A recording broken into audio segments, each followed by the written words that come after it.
just when you thought it was safe to go onto iTunes. This is Next Level Guy, the only website that makes self-development as fun as going to the movies. It's time to take the red pill and escape the Matrix.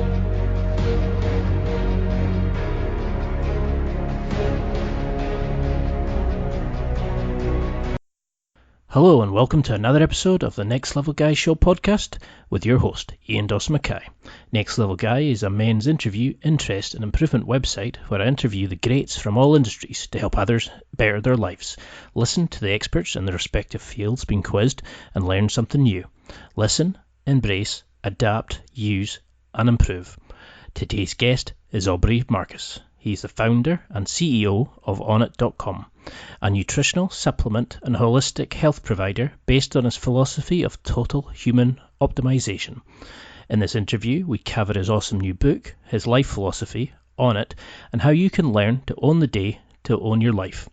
Aubrey currently hosts his own podcast, the Aubrey Marcus Podcast, a motivational destination for conversations with the brightest minds in athletics, business, science, relationships, and spirituality, with over 10 million downloads on iTunes. He regularly provides commentary to outlets like Entrepreneur, Forbes, The Doctors, and the Joe Rogan Experience. He's been featured in the cover of Men's Health, is the author of a life coaching course, Go For Your Win, and his newest and first book is Own the Day, Own Your Life from HarperCollins. But before we get into that, I just want to say a quick word about my affiliates. I've managed to build up some great relationships with some awesome companies. These allow me to obtain special discount codes, deals, and listener exclusives. Please go to www.nextlevelguy.com/affiliates for further information. If you're feeling particularly pumped up to try ONNIT after listening to this interview, for example, I've got a special wee treat for you. If you use the code NEXTLEVELGUY, that's NEXTLEVELGUY, which is Next Level Guy, as one word in the discount code section at the checkout, you'll get 10% off any eligible items in your basket, and that's against anything like supplements, fitness gear, etc. For others, I'm particularly loving the Tribes Are Mentor book by Tim Ferriss, Ross Edgley's awesome new book, The World's Fittest Book, and wearing some super soft, super comfy jeans from Barbell Apparel, which really show off your gains. If you're wanting to get up here yourself, simply use Next Level Guy, again, that's NEXTLEVELGUY in the discount code section, and for them as well, you'll get 10% off on all your orders. For all the free trials and special deals, etc. that I have with these companies and many more, you need to go and check out my affiliates page. Web address again is www.nextlevelguy.com/affiliates. And now let's get to the interview with Aubrey. I hope you have as much fun listening to this one as I did during the interview. Enjoy. Firstly, I just need to say thank you for ONNIT. You're one of the first companies I set up an affiliate scheme with, and I love your products and stuff. And I've loved seeing the growth of ONNIT. But for people who are listening who maybe don't know what ONNIT is, who you are, could you just give a quick sort of 30 seconds intro?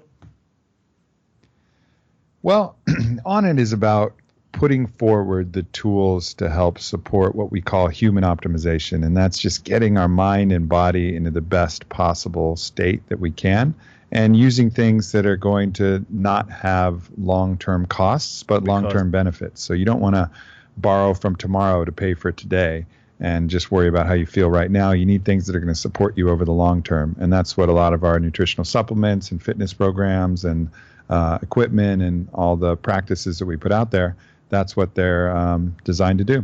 Okay. So you've now brought out a fantastic book which is getting a lot of rave reviews now. Something I was very interested in is the way that you look at routines which can then change somebody's lives. And I've definitely noticed, just by setting up the week or the day before, it works for me. So can you tell me a little bit about why you chose to write the book? What was the inspiration behind it? Well, I wanted to put all of these practices, all of these tools that I've been developing for so many years, put them all into one place and put them together with a really solid plan And, you know, I was also tired of these kind of programs that run 30 days, 40 days, 60 days. And really, when the basic unit, the basic indivisible unit of life is the day, you know, and to get any amount of days right, you got to get one day right. And all the different parts of that day are interconnected. And so wanted to just put together what an ideal day looks like, a day that you could repeat over and over again, a day that not only, you know, gets you in better shape and gets you healthy and meets your weight loss or fitness goals, but also a day you fucking enjoy, like a day that's fun, a day that is really worth living.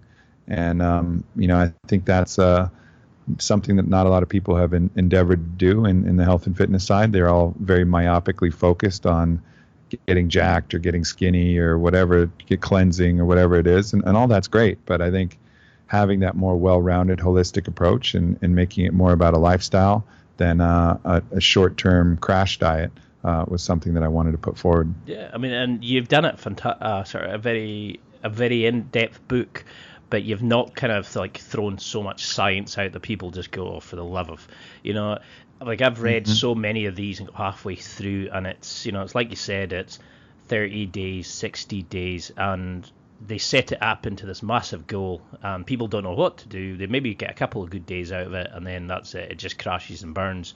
So can you tell me, I mean, I've noticed that you're living the life that so many of us want.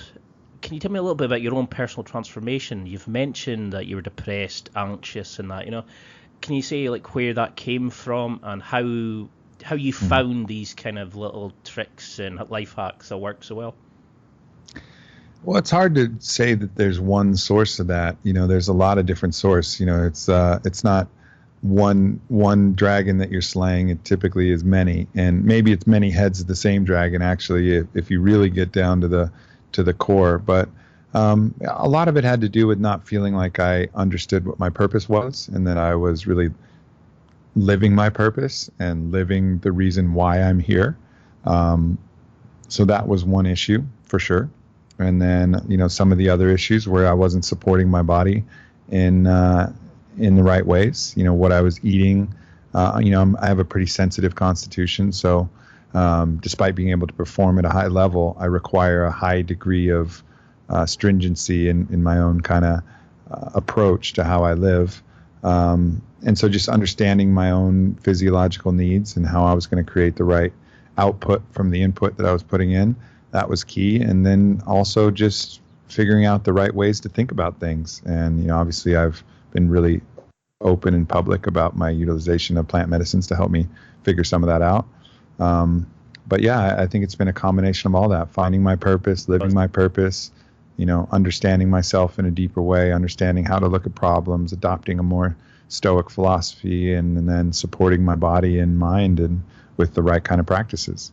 And I mean, that to me, for personally, that's the kind of journey that I'm on just now, trying to find that person, you know, try not to be the one that society wants you, but to actually be the person that you want to be. So what did you want to be as a child? You know, was there, you know, when did you start this journey? Have you always felt like this? You know, it's something that I think we're really creatures of momentum.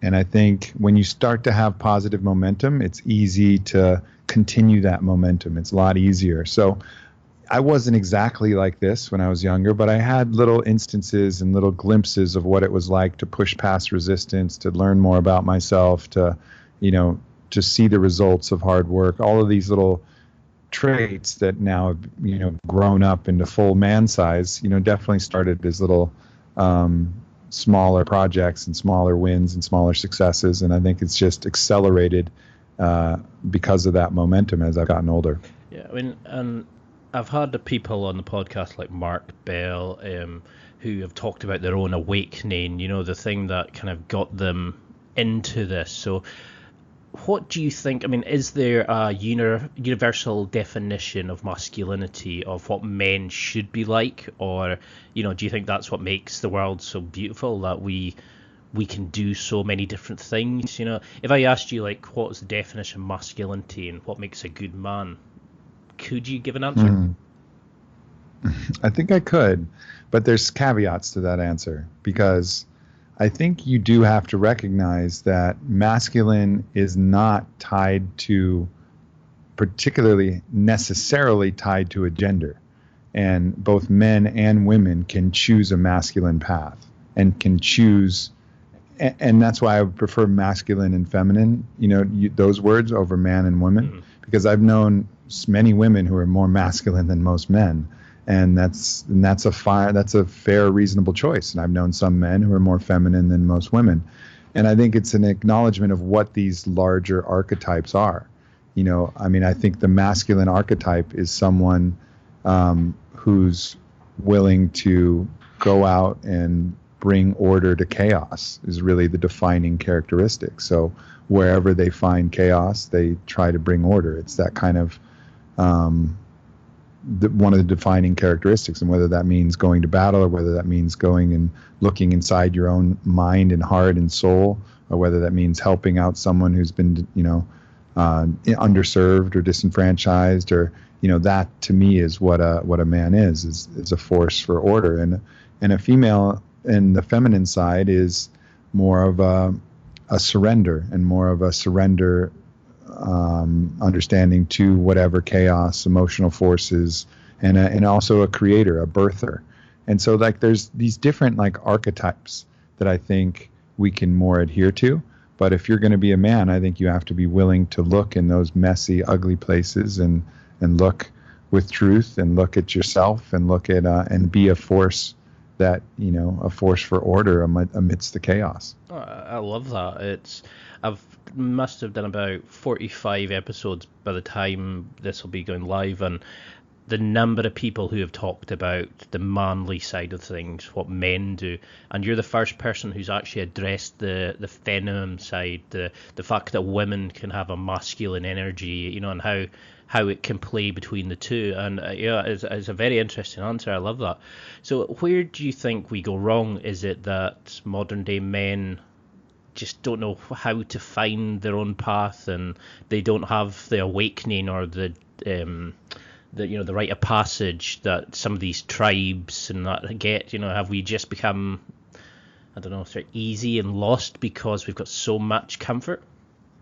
Yeah, I think that's a major part of it, honestly. I think we're designed by nature to go up against difficult circumstances with our tribe at our side and overcome for the good of the whole.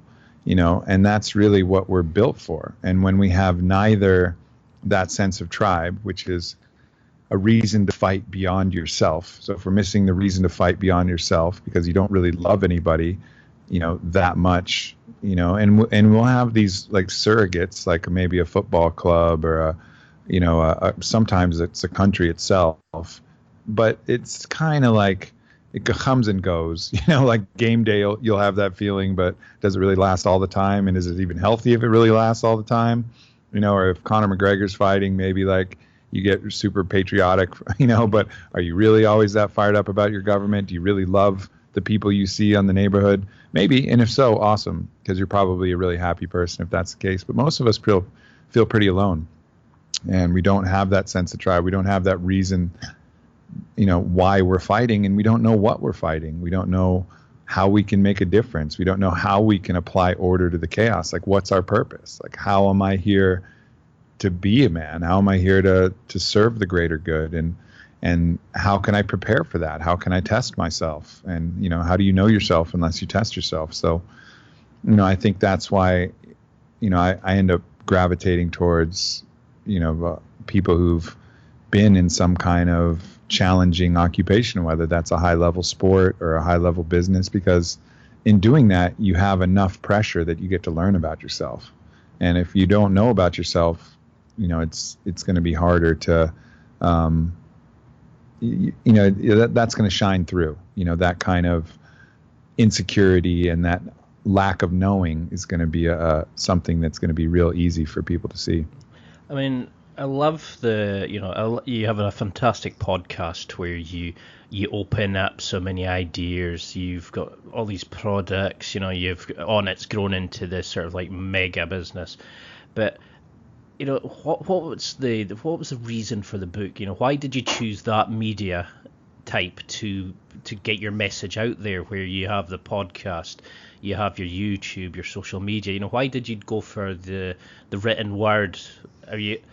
Is it just to as a reference point, or you know, have you just always wanted to write? No, I mean, I'm a writer. I've always been a writer. You know, that's probably my preferred method of communication ever since I was young. And I love speaking too, and I love doing podcasts and stuff like that. But, you know, I was writing stories from when I was really, really little and dictating them on my grandmother's lap. I always knew I was going to be an author. Mm-hmm. I just didn't know exactly how that was going to play out. But I'm glad it played out as it did. You know, I'm really proud of this book. There's not a single bit more effort that I could have possibly given it. There's not a single shortcut that I took. You know, I gave it 100% of what I had, and you know, I think it really reflects the best of what I was able to produce at that time. So I've deliberately not mentioned the title yet, because what I wanted to ask was, why did you pick that particular title? You know, was it just that it sounded catchy, or did it reflect the goal that you wanted to get with this book? Because it is really one of those books titles that sticks in your mind, and to be honest, it really does help you do the goal. But did you have other titles in mind, or has this always been the focus? There was other titles in mind, but when this one set in, it really explain the thesis of the book. Because when you say own the day, own your life, then you understand, like, all right, already you understand that the day is like a microcosm for your life. Your life is divided up into many single days. So it allows you to put the focus of the book and also the focus of the transformation on that single day. Like, all right, here we are focusing on that day, and then to own it. And then ownership, I think, is something that's really important, because all too often we're given the opportunity to shrug our own responsibility. And to own the day, you have to own, you know, all aspects of it. You have to own your choices about what you eat. You have to own your choice about whether you're going to go work out. You have to own the information that you put in your body, own the interactions that you have with people, and recognize that you are powerful and responsible for largely what goes on. Now, of course, we're in a codependent system and other people can impact that, but you're always able to own your own response and own your own actions towards that. So it's kind of a radical statement of self-responsibility and self-ownership. And I think that's a really important message that, can't be stressed enough. No, I mean, initially, you know, some people might listen to, you know, the spirituality side of things and think, it's a wee bit out there for me. But that's what I love about the book is there is so many activities that can get, you know, life-changing things. You don't need things to go to the Himalayas and drink with tribes and stuff like that to change your life. You know, you've given people such great step-by-step tips to improve their life, no matter their starting point. But what happens if you have somebody listening just now who maybe is dealing with depression, with their own personal demons? Do they need to tackle that sort of side of things first before they can do this? Or will this, you know, your routines, their hacks, will that help them improve their life and be able to deal with their demons? You know, how can somebody start from quite a negative place with your book? Well, you know, I think that's a really good time to start with something like the book, to start putting forward a real positive kind of message about what you're capable of doing. And I think really the book starts in the right place, like the right place to start. You know, if you want to change something big, well, you know, like Jordan Peterson says, start by cleaning your room. You know, like start in the areas that you can really control. And the body is like the room that we live in all the time. So start by doing a few good things for your body, you know, and then start there.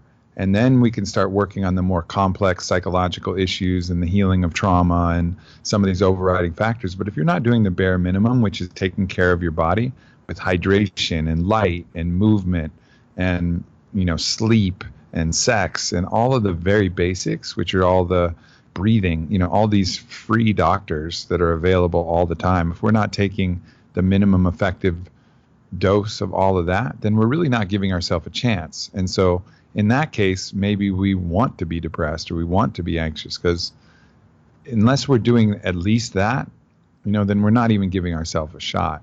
So I think the book makes a really compelling case for starting that step up. And I think people just have to really take an honest reflection, like, do I want to be happy? Do I want to be happy? How bad do I want to be happy? If I want to be happy really bad, then, these are the steps that are outlined, and they don't cost anything. It's called, deep breathing, getting some light, getting some movement, getting some sleep. Like, start there, make some better choices about what you eat. It's not going to cost you anything more. So I think that's a really important, message that's in the book. And how do you really begin this? If most people get out of bed, they don't bother with breakfast, they struggle to get in the shower, they maybe run, catch their bus, sit all day, come home, watch TV. And, it's when you watch your videos, you've got so much energy and positivity and, you're ready to take on the world. But for somebody who maybe struggles just to run to catch their bus, how do we establish a routine? Because, you've given some amazing tips on, like how to hydrate and how, like, activities to do in the morning and like getting the light and things like that. But for people who maybe just struggle to get out of bed because they've ingrained these motor patterns, how do we start building this routine? That's why I focus on a day. Like, fuck the routine. Just do it once. Like, get it together and do it once and see how you feel. And like, understand how it feels to do something the right way, do something different. And then you'll want to do it again, so the routine won't be hard. It'll be something that you'll want to do. Like, I remember back when I was a kid, drinking a green vegetable juice. It was like, oh no, please, anything but that. Don't make me drink that. And now I look forward to it. I'm like, oh, sweet, there's a juice place. Let me get the greenest, darkest green juice with the least amount of fruit and the most amount of vegetables I can possibly get. And I'm excited about that. Right. And it's because I know how I feel when I drink those green juices. I know, and I've taught myself something different. And so even the taste of it doesn't even bother me anymore. In that actuality, I look forward to it. So you could say, like, how did the green juice routine start? Well, it started because I just did it every once in a while. I forced myself to do it, and then I started feeling better from doing it, and then I actually started to enjoy it. And now I have a green juice routine. And I think that's the same with everything. I think you just got to get the process started. And then once it's started, again, we're just these creatures of momentum. Once it's started and you feel the positive benefits of it, you're going to want to keep it going. So it's not going to be hard anymore. And that's what I loved about your book, was that you covered everything about a day, that you looked at the morning, the work, getting to work, coming home, spending time with other people and that. Because, a lot of us make routines of, we'll drink a glass of water when we get out of bed. You just, have a shower and a cold shower, go to work, and we forget about all the other aspects of your day. So, can we batch process these sorts of things? Should we have a plan for, like, the podcasts that you recommend? Can we do these kind of like making the lunches and all that? Does it all have to be fresh? Does it start losing the quality and the vitamins and stuff? Or can... Oh, no. No, yeah. I mean, I think there's efficiencies that you can take absolutely in all of this. And, if I'm making my, my curry cauliflower salad, which is one of my favorite dishes, with just like yellow Indian curry spice, some sea salt, some avocado mayonnaise, and some roasted cauliflower. Like, I'll make a big ass bowl of that and I'll eat that for the next 4 days, and I'll just eat it with different meals and whatever. And I think it's important to take those efficiencies, and, because time is a precious resource. So anytime you can, take an efficiency, do it. If I'm making bone broth, I'm making a shitload of bone broth. Some of it's going in the freezer, some of it's going in the fridge for me to eat the next few days. So, yeah, absolutely batch and take efficiency where you can. Something that I really loved is, the idea of mindfulness versus mindfulness, and alive time versus dead time. It's a concept a lot of us don't even think about, is, traveling to work and what we're filling our minds with at that point. Can you explain a little bit about that concept? Because eating a good breakfast, drinking water, the light, these are kind of all understandable, but why should we think about alive time versus dead time? I mean, we all have this idea of killing time, right? Right? Like we just want to fast forward to the future. I can't wait until this. I can't wait until that. And if you spend your whole life in that state, then you're really not going to be enjoying any of it. You're always going to be looking forward to the next thing. And, so a lot of that happens in the commute. It happens when you're in the car. And when you're in the car, you're really just looking forward to getting where you're going, or if you're on the bus, if you're on the train, or wherever you are. But instead of having that attitude like, oh, I just can't wait till this travel is over, what if you use that to actually better yourself in some way, or at least highly entertain yourself? And that's where audiobooks and podcasts and opportunities to, making that simple choice rather than trying to just kill the time, distracting yourself, playing a silly game on your phone, but actually learning something and then taking that thing that you learned and being able to add that into a conversation with your mates or conversation with your girl, or, add that into some information you can actualize in your business so you can level up that way, or just, read an interesting story that, expands your mind. And there's so many different things that we can do that there's really no reason to waste any time. I mean, we have a supercomputer in our pocket that can access all kinds of free information from all the podcasts that are out there. And then if you pay a little bit, you can access books. Shit, you can get my book. And, that's good 11, 12 hours of alive time that you can devour, right from the Audible. So, there's so many different options of what you can do rather than that idea of killing time, which I think is a real travesty. Yeah, I completely agree. I mean, I've recently bought a flat that's maybe half an hour away from my current work, and you really do notice the number of people who just sit and stare in space, or they talk about crappy TV. And I spend my time listening to podcasts of like the guests, or listening to how I can fix a problem that I've currently got, or focusing on the data, and it makes such a difference. And that's why I'm really in tune with your message and how you look at things and how you build the day in to better each step and prepare for the next step. So I know this is probably a marketing killer, but is there anybody you think the book isn't suitable for? Is there a type of man that you think shouldn't get the book yet because they need to do X, or can it improve everybody? I really tried to hit, the lowest common denominator on this. Like, this is really for everybody. This isn't a book for elite athletes or elite performers or with a bunch of expensive biohacks. We're literally talking about how to use breathing, water, movement, sleep, sex, all of these things that are available all the time. Like, that's the overriding theme of the book.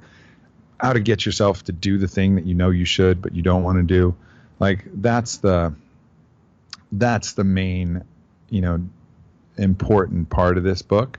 And so I think everybody can benefit from that because we're all human beings. And, this is kind of the operating manual for the human being. And that's really the way I look at it. That's a great answer, because too many of these books are, you must do X, Y, Z, but the starting point is probably already 15 steps above where that person is.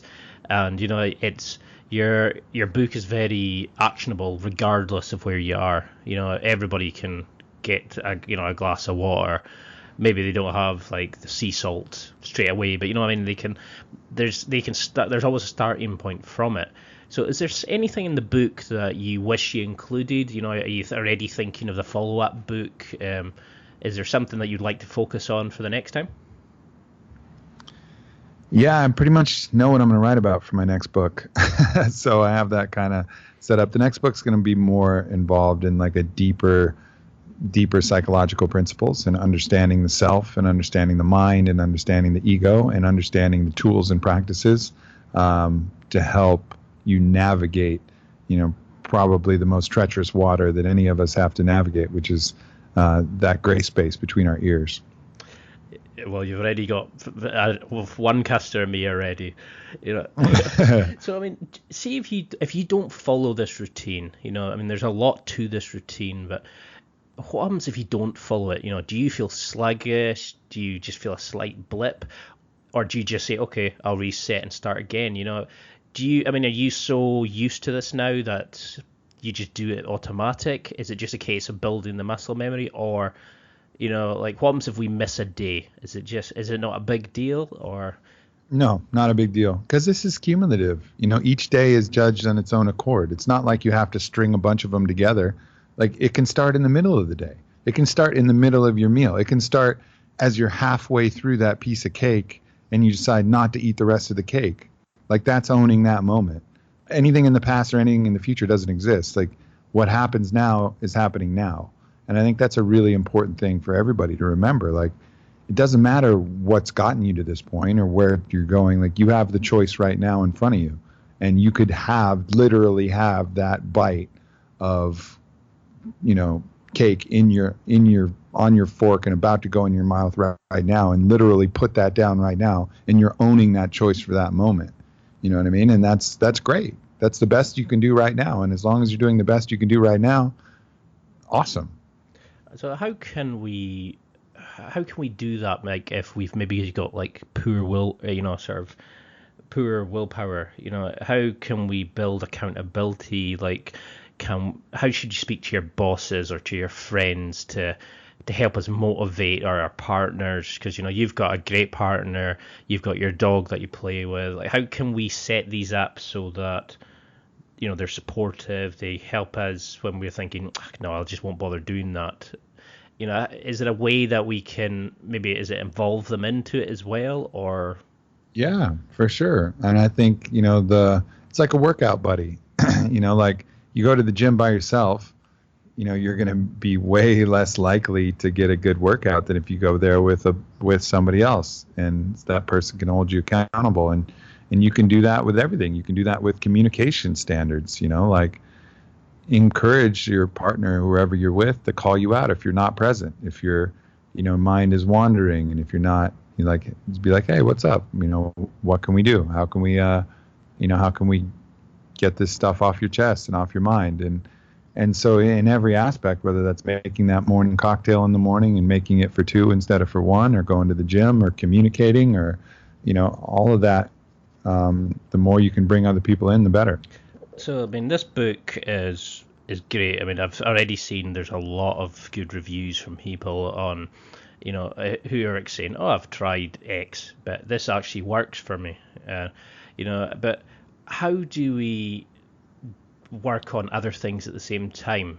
Does what it says in the book help us improve our lives, or should we also be working on our views on life, like opening up our minds to certain things and listening to binaural beats and stuff like that, or should we just focus on getting this routine to own the day and the rest will take care of itself? No, I think this is the base layer, though. So if you really want to start getting your shit together, like, I feel like this is the base layer. You got to get, literally your body under your control, and the basic principles of your mind under your control, in order to really advance from that point, with a solid foundation. So I do think this is a good place to start. And then I think, there's also a reason why I'm writing other books, because there's a place to go, and the next book will go to the next place. And then the book after that, which is going to talk on love and relationship, it's the next place to go after that. And then, after that, then it's about community and tribe. And, then after that, it's about putting it all together on a global level. So, those are the next 4 books that I have in mind. And I think that's the natural escalation, but I 100% feel like this is the place to start. And I love the way that you look at it. You've got one of these kind of minds that you're opening it out, you're looking at how things flow and how we can enjoy life and really live an experience, and just experience life rather than the monotony that a lot of us go through. But how do you juggle the free will side of you with the side of you that has to be more controlled and actioned, the businessman version? Because you seem to have a very kind of, not out there, but you seem to have a very free will version of you and a business controlled side of you. Do you find that a struggle with your own personal development and your business side of development? No, I really don't look at them as separate. To me, I strive for balance, and I'm willing to go to either extreme, and find balance on the other extreme. So I can work 14-hour days for 7 days in a row, but then I can also, relax and enjoy myself and unplug and meditate and play or party or whatever, and do the opposite of that for an equal amount of time. So it's not about finding balance by being so regimented that I'm doing the same amount of things every day at all the times. Some days are like that, but I'm also willing to be extreme on one side because I know how to be extreme on the other side. So it's just about finding balance and having a good internal sense of that balance. Because that originally was when I wanted to interview initially, it was going to be about building a business, creating products and stuff. And then as I got more and more into your stuff, it was quite amazing when I seen about the open relationships, the working with tribes, with the looking at life on a completely different level. And then as I came onto your podcast, it was amazing how deep and personal you got with your guests. And can you tell me a little bit about your podcast? What caused you to create that, and has there been particular guests that have really blown you away with what you've discussed? I think really just seeing how impactful those early conversations I had with Joe Rogan were, in those early Joe Rogan Experience podcasts, and enjoying those conversations so much, and then seeing the impact that it created really drove me to create my own podcast. And it's really now feels like it's been hitting its stride this past year or two, and we've been getting consistent every Wednesday releases and some really incredible conversations, incredible guests. The both podcasts with Paul Chek are some of my favorite. He's, again, one of those multidisciplinary wizards that goes really deep on a lot of different levels. And then the podcast with Paul Selig, which is really out of the box, but, it's actually my most downloaded podcast. So it's not just me thinking it was pretty incredible. It's the listeners voting it with their listens as well. That was pretty incredible. He is oddly enough, a channeler who channels information and kind of wisdom from a source outside himself, or maybe it's the source deep within himself. But either way, his ability to come up with like deep philosophical, spiritual truth was pretty incredible and pretty mind-blowing to hear him go through that process. And even if you're skeptical of the process, it's hard to be skeptical of the message, because the message is so clear. Because certainly I am personally skeptical of the process, and have been, but his message is just so impeccable. It's hard to argue with his message. And then what else? A podcast I recently did with Jordan Peterson, Dr. Jordan Peterson. That was a really great conversation on psychology. A podcast I did with UFC fighter and Special Forces veteran Tim Kennedy was just one of my favorites. Really enjoyed that too. Yeah. Always have a good time with Corey Allen on the podcast, and those have been some fun conversations, a lot of laughs, and it's just been so many good ones. It's really been a pleasure to be able to meet so many people and have such dynamic conversations. So has the podcast, has that changed the way you've looked at life? Has it opened up your thinking about things? Did it change maybe something that you've included in the book? Or is there something that you've maybe learned on the podcast that you wish you'd put in the book now that you thought, okay, I'll find that for another book? Well, I think you refine a lot of ideas on the podcast. It's not a venue where you really, I don't know. I think you just kind of, it's a dialogue. It's a discussion. It's not for me, if it was a lecture, that means I didn't really do my research about the guest and about his position and about what the topic is. So it's not like I'm going in with the idea, like, here I am, I'm going to learn and take notes. I'm trying to contribute. I'm trying to learn as much as possible and contribute my end of the conversation.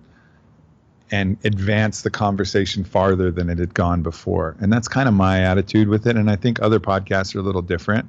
But for me, I always want to bring a little piece of me to the conversation so that that conversation is different than any conversation that that guest has ever had, because they're interacting with me in a dynamic way. And we're the synergy of what we're coming up with and the common ground that we're finding is hopefully unique. And I think that's, for the people who like my podcast, I think that's one of the, one of the things they like about it is that the guest appearances on my show are going to be a lot different than the guest appearances on other people's shows.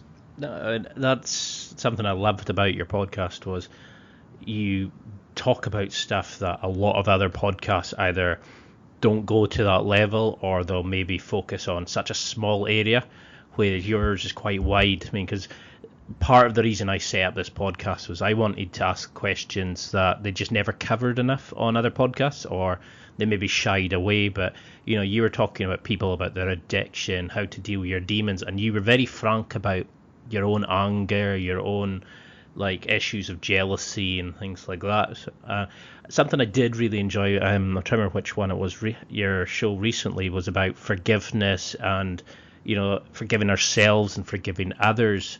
So something a lot of men struggle with is forgiving, to forgive past trauma, forgive a hurt from a friend or whatever. How can we forgive these kind of things? How can we deal with these demons as we're moving on and owning our life?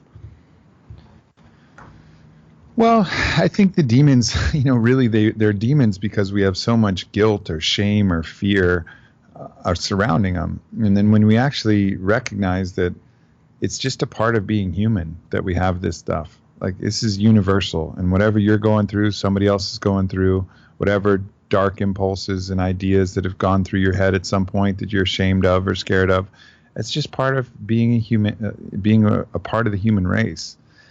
And I think when you really understand that, and then you understand by opening up and sharing that you're not going to be met, some people who are still in denial of their own demons, they're going to try and maybe attack you because they don't want to admit to themselves that they have that stuff going on. But all the reasonable, sensible people are going to be like, hey, thank you. That was something I was ashamed of. That was something I kept secret. That was something I was afraid of. And hearing you talk about it, that gives me the courage to talk about it myself and to acknowledge it myself and reconcile those things that have happened to me or those things that I've done. So I think it's a real service that you can do to the world by an honest self-reflection of what's going on with yourself. And do you have particular challenges that you'd recommend to people? I mean, is it a case of, meditation, writing about it? Because, not everybody is happy with the notion of drinking up a potion up a hill or something or maybe some people smoke joints and stuff like that. But how can people who are maybe a bit hesitant about plants and natural supplements, how can they start that self cleansing, shall we say? Yeah, you just have to get still. You have to get still for a while, and that means you have to move away from this perpetual action and perpetual distraction to a place of deeper stillness, and then really honestly do some self-reflecting on what is there. And there's some, that's where it starts, really.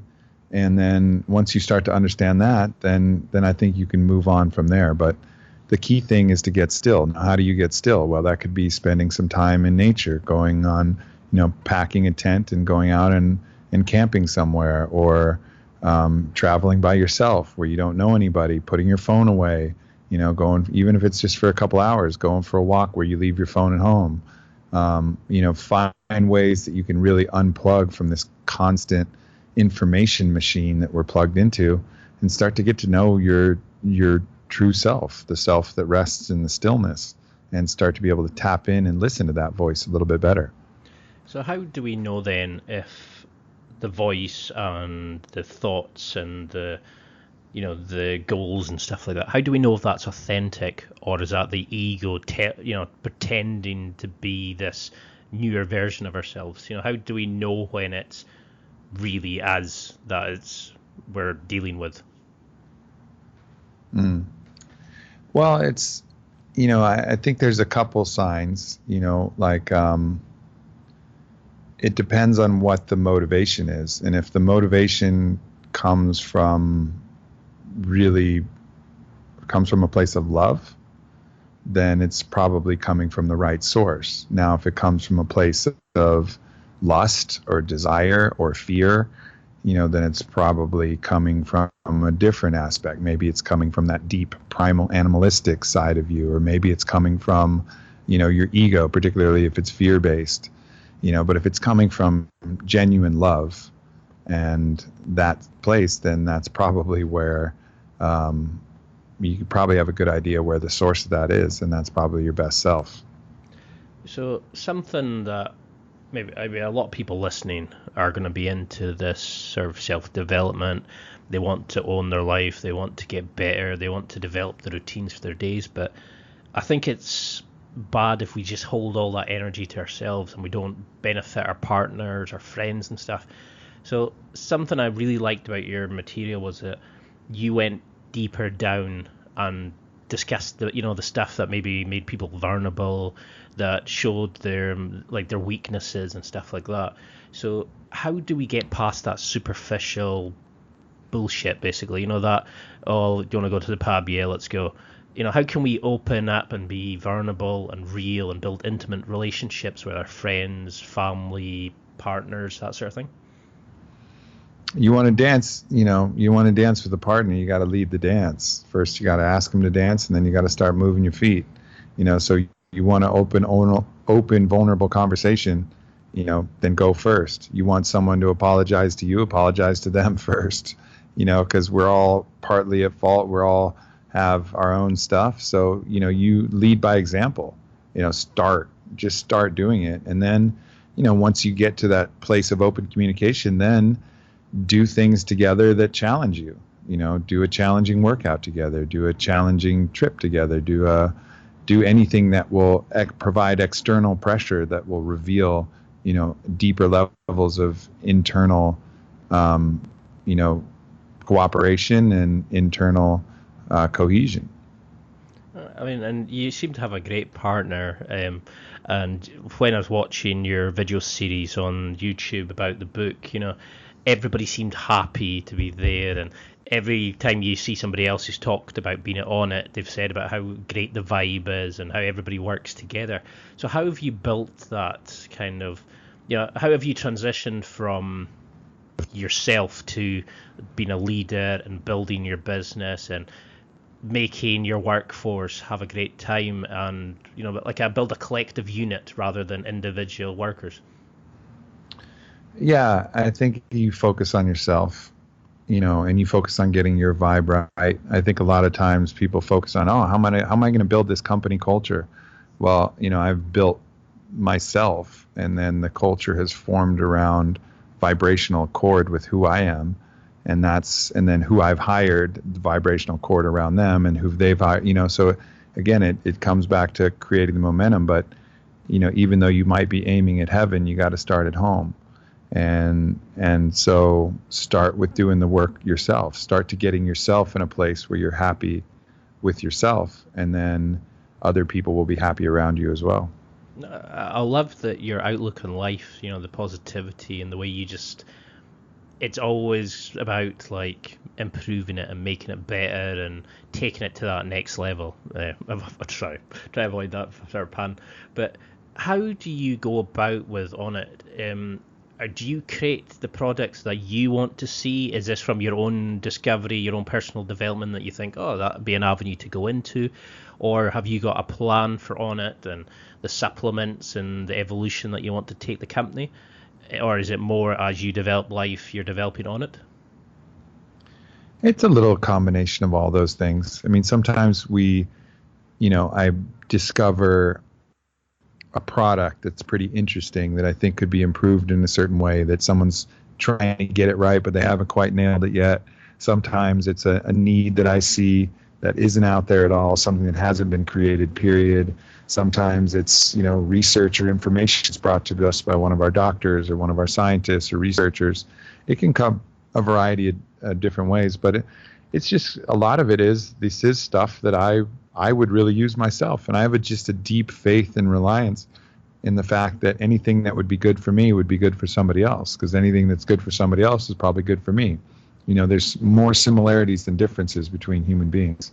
And I find that through and through. So, all my products are things that I would use and do use personally on a near daily basis. And so that's, I think, what other people are doing as well.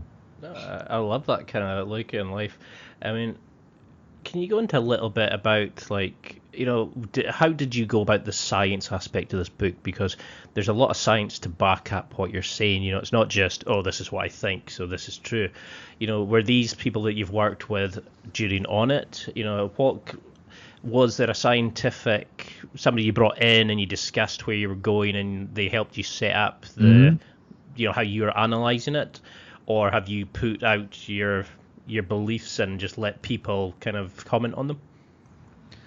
Well, there's definitely a couple experts that I leaned on, especially early, to really make sure that I was on the right course. So Ben Greenfield was one of those guys. Kyle Kingsbury was one of those guys. Both of them have great podcasts.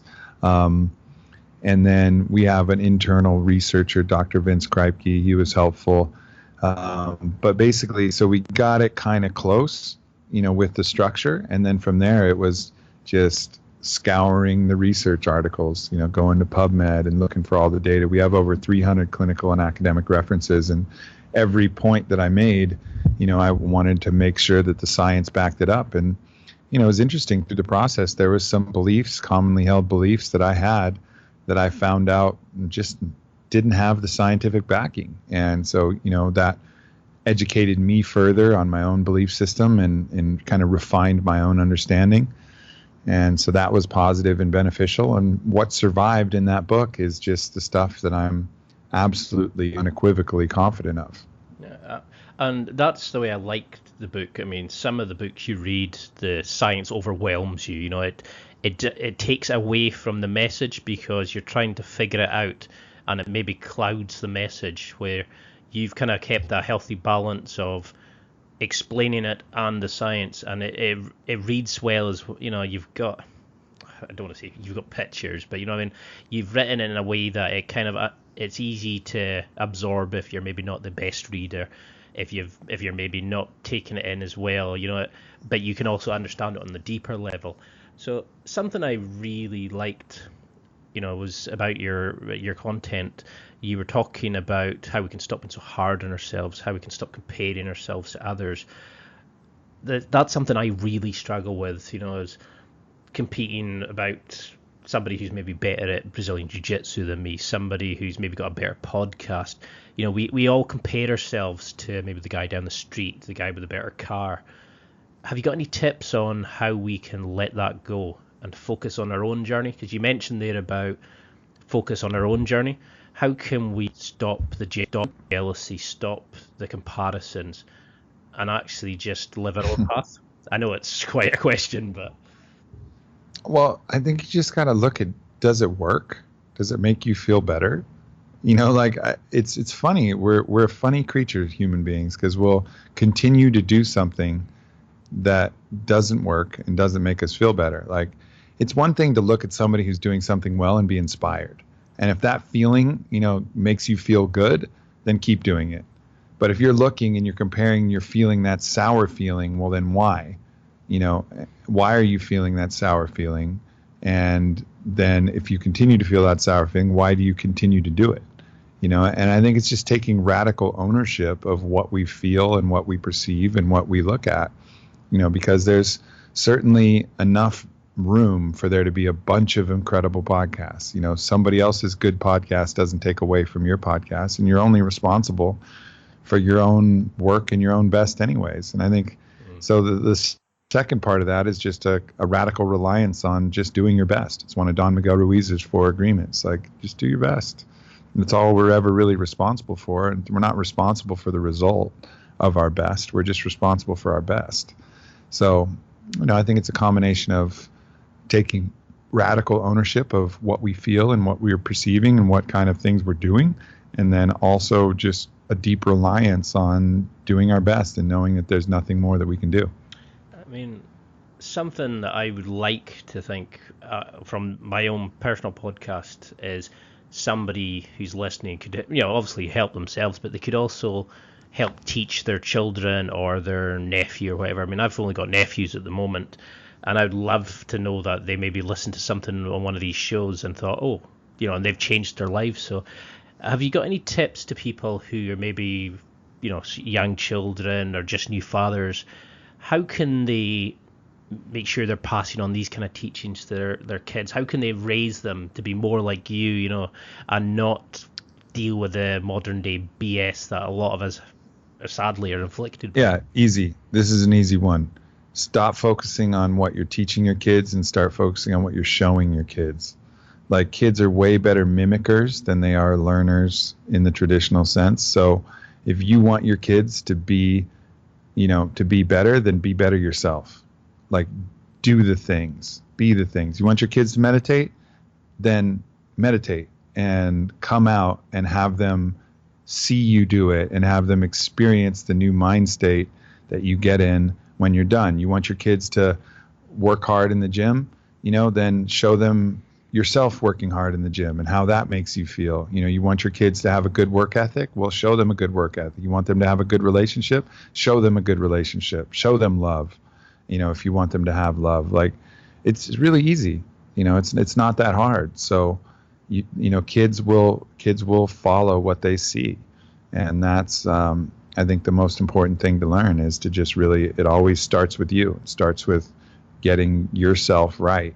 And that's the most effective thing you can do, whether that's your kids or your parents or your mates or your girl or whatever. It doesn't matter.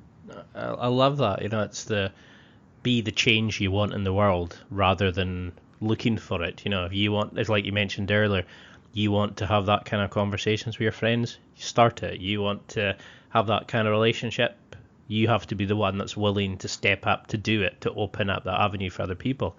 So why should somebody buy a copy of this book? I mean, I can't even go into how much even some of these little changes have made for me personally, but there's a wealth of people on the, like Amazon, who are just giving great feedback on the book.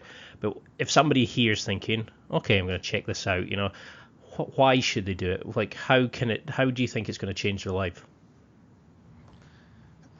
You need to feel it. Like, the very first time, I was atheist. I had no spiritual practice until the very first time I did a vision quest and took psilocybin out in the mountains, and I felt something that I couldn't explain, and then I was like, oh, damn, well, I guess there's something beyond my current understanding, because I felt it and I knew it, and I understood that there was something else possible. And until you try a day, like I describe in Own the Day, you won't know what's possible. You'll never felt it. So, I think it'll change things because it'll give you a reference point. You just got to do one day. Everybody can do a day. Like, just make a day of good choices. Nothing in that book is super hard. It's nothing in the book is super expensive. Just do one day and feel it. And then once you feel it, you'll have something to recalibrate everything else from. So how do we know then when we're progressing? Is it quite a rapid change for somebody who's maybe sitting on the fence about getting the book? Does the change come about quickly, or how do we analyze each day? How do we know when we're becoming more successful and the routine is maybe helping us own our life? Yeah, don't analyze it. Just live it. Just live it. Just keep doing it. Keep living it. There'll be, it's like that old Kenny Rogers song, The Gambler. There'll be time enough for counting when the dealing's done. Just keep living. Keep making those positive choices. Keep doing your best. Stop worrying about tallying. Stop worrying about keeping score. Just on to the next one. What are we doing now? All right, cool. How can I be more present? How can I, apply myself better? How can I make a better choice for this meal? How can I, breathe a little more deeply? Whatever the choice is in that moment, just focus on that and don't worry about keeping score. I mean, we're coming up to an hour now, and I've still got pages of questions. I think we barely touched the surface. I'd love to have you back on again. There's so many different aspects of things and areas I'd love to cover, but what do you want somebody listening to take from this? Like, if it's, well, obviously apart from buying the book, but is there a message that you'd like somebody listening, even if they don't go and buy the book, what would you like them to remember from this? Well, I just want people to know that it's possible to be really, truly happy, and it's within your control. And it may not seem like it, and it may seem like all the odds are stacked against you, but you have way more power than you give yourself credit. And you just got to have a little bit of faith in yourself and a little faith in the process and start making those positive choices. And I think you'll be shocked at how much potential you have to really, really enjoy this life. And if you had your time again, is there anything that you wish you have done, or are you just enjoying the journey and seeing where it's taking you now? Are you looking forward rather than back? I'm trying to look neither. I'm trying to look right here at the now, and really look at how can I enjoy today and how can I be the best I can today and not worry about yesterday and not worry about tomorrow, because the only thing I would change about yesterday was worrying about tomorrow. So I got to start that now and, have a plan. I have a vision. I know the next 4 books I'm going to write. I know generally what I want to happen for the company. I know, but really to me, it's about how do I get the best out of myself right now. No, I love it. Something I've asked quite a number of people, and we've had a range of personal and maybe fantasy answers to this, but one of the things I love to ask people is, you're sitting at the head of a dinner table, you've got 5 empty seats, and you can ask people who are real or fake, alive or dead, but you've got to set up your dream dinner party. Who do you invite? Because I reckon there's so many potentials. I couldn't decide who you would go for. I mean, yeah, I'd go for the heavy hitters. I'd have probably Jesus and Alan Watts and Marcus Aurelius, Buddha. I think that would be a pretty good conversation. That's pretty difficult. So the other thing I want to know is, who do you look to as role models in your life? A lot of people maybe look at you, how you've changed the way they look at the world, and like they've maybe opened up their own personal demons and stuff like that. But who do you look to as a role model? I look to everybody who has a big smile, and everybody who has a full-hearted laugh, and everybody who's, treating their lover the right way, and everybody who's trying their best. Everybody's a role model to me. When I see somebody really giving it their best, like, there's nothing that inspires me more. And, there's not people I put on pedestals. Everybody's just a person. Everybody's just doing their best. Everybody has their flaws and their strengths and their weaknesses. And I think, I don't try to idolize and actually put anybody as a role model, because I'd rather have everybody as a role model, everybody at their best as a role model, and myself at my best too, and I think that's really it. It's just, are we being who we truly are? And if we're being who we truly are, our best self, then you're a role model to me. I mean, it's been an hour now, and it literally feels like 10 minutes, and I don't think we've even touched the surface of how deep we could go with this.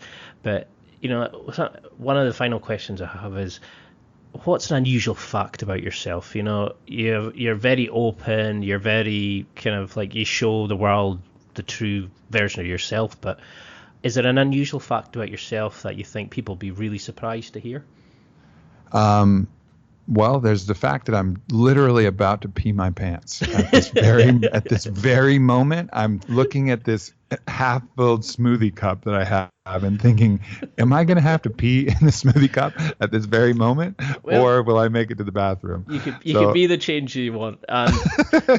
So is there? So I'll be really quick with this last question. And how can we find out more and keep in touch with you? Yeah, follow me on Instagram is great, at Aubrey Marcus. I'm putting out a lot of content there. And obviously the Aubrey Marcus podcast is great. Own the Day, Own Your Life, available everywhere on Amazon and Audible and wherever you might find that. And yeah, it's a great way to keep in touch with me. Perfect. Well, I'll let you go and pee. Strange, the first time I've ever said that on this podcast. But thank you so much. It's been an absolute pleasure, and I can't wish you nothing but success for the book. You're an inspiration, and I think you're doing fantastic work and changing lives, and you should be very proud. Thank you, man. I appreciate that. Thanks a lot, brother. That was fun. That's it for another week. Thanks for listening. Absorb it, practice it, use it. Until next time, keep trying to hit that next level in your life.